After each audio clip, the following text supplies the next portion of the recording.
What if I told you Jesus came to abolish religion? What if I told you voting Republican really wasn't his mission? What if I told you Republican doesn't automatically mean Christian, and just because you call some people blind doesn't automatically give you vision? I mean, if religion is so great, why has it started so many wars? Why does it build huge churches but fails to feed the poor? Tell single moms God doesn't love them if they've ever had a divorce, but in the Old Testament, God actually calls religious people whores. Religion might preach grace, but another thing they practice, tend to ridicule God's people. They did it to John the Baptist. They can't fix their problems, and so they just mask it, not realizing religion's like spraying perfume on a casket. See, the problem with religion is it never gets to the core. It's just behavior modification, like a long list of chores. Like, let's dress up the outside, make it look nice and neat. But it's funny, that's what they used to do to mummies while the corpse rots underneath. Now, I ain't judging, I'm just saying, quit putting on a fake look. Because there's a problem if people only know that you're a Christian by your Facebook. I mean, in every other aspect of life, you know that logic's unworthy. It's like saying you play for the Lakers just because you bought a jersey. See, this was me too, but no one seemed to be on to me.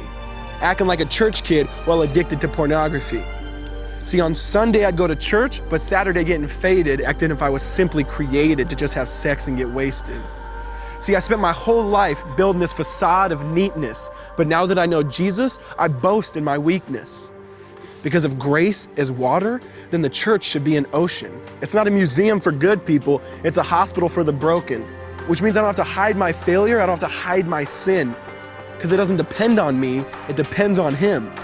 See, because when I was God's enemy, and certainly not a fan, He looked down and said, I want that man.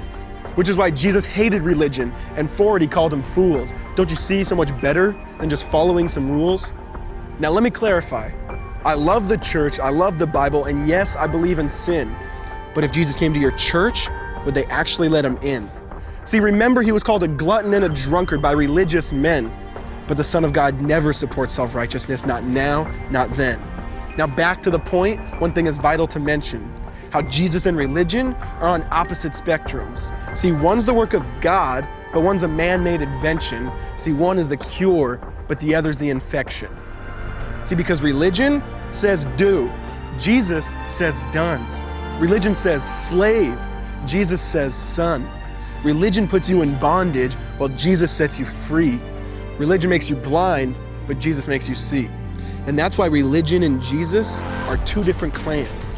Religion is man searching for God, Christianity is God searching for man.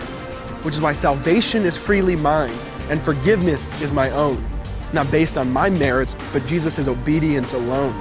Because He took the crown of thorns and the blood dripped down His face. He took what we all deserved. I guess that's why you call it grace.